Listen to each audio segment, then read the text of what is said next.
In this video, I want to talk about another important part of your Facebook ad setup, and that is the placement of your ad. This video is brought to you by EpiPies Academy. Facebook can do this for you with automatic placements. It's very easy. You don't have to think or do anything.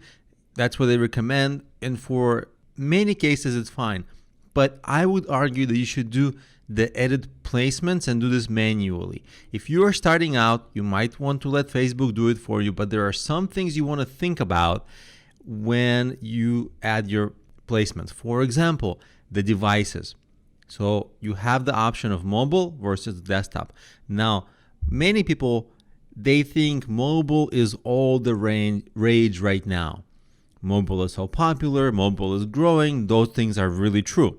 Another thing that is true is that typical user engagement is shorter on mobile, because think of how you type on a mobile device and think of the nature of your own engagement on a mobile device. On your phone or a tablet, a lot of little pop-ups keep coming up. People message you, people distract you. There's all these articles, there's all these phone calls, text messages. So the attention span of a typical user, the same person, their attention span on a mobile device is a lot shorter than on a desktop device. Plus, on a desktop device, they can see more things, they can browse more clearly, and they can do more complex tasks. A complex task is not that complex, it's not rocket science, but what you need them to do, even something as simple as entering their email address when they're typing it in, they're far more likely to misspell it on a mobile device versus a desktop, just because they're typing with their thumbs and they're probably doing something else and you don't even know, but they could be in line at a store. They might only have 10 seconds to type it in. They might have more distractions. Now, of course, that's exacerbated if they have to go through a slightly more complex behavior, like entering a credit card or entering their shipping or contact details in case you're selling something or creating an account.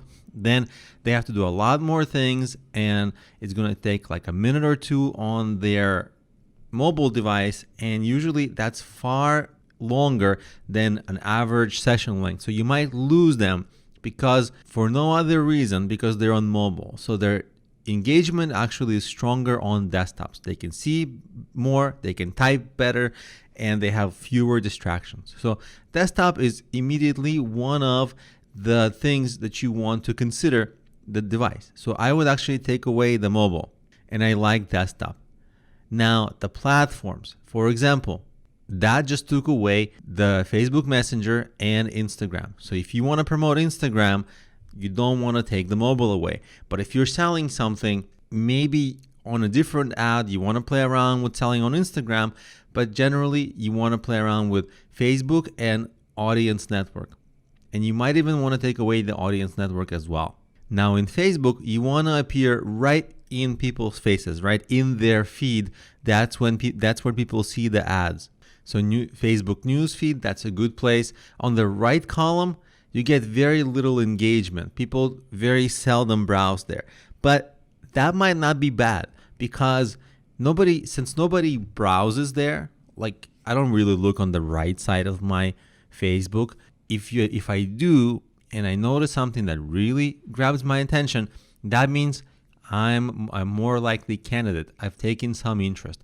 So actually the right column, it's going to get you a lot smaller volume of traffic, but they're going to be more interested because they were least likely to take interest. And if they did, that's a good sign.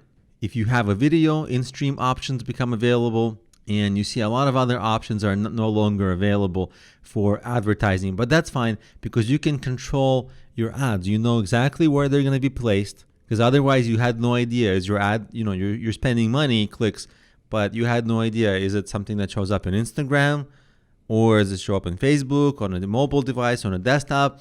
And then you have no idea how to debug the situation. Like, what if the ads aren't working? What's the problem? So now at least you can identify where they're shown and be able to like debug the situation in case they're not working. So doing things manually like this would be a good idea. Now, if you just need engagement, or if you just want brand awareness and you don't care like where the ad is shown and you don't need a tremendous amount of engagement, then you do want to open up the options, and you even want to give Facebook the automatic placements option, because they will find cheaper placements for you if you give them flexibility for where to place your ads.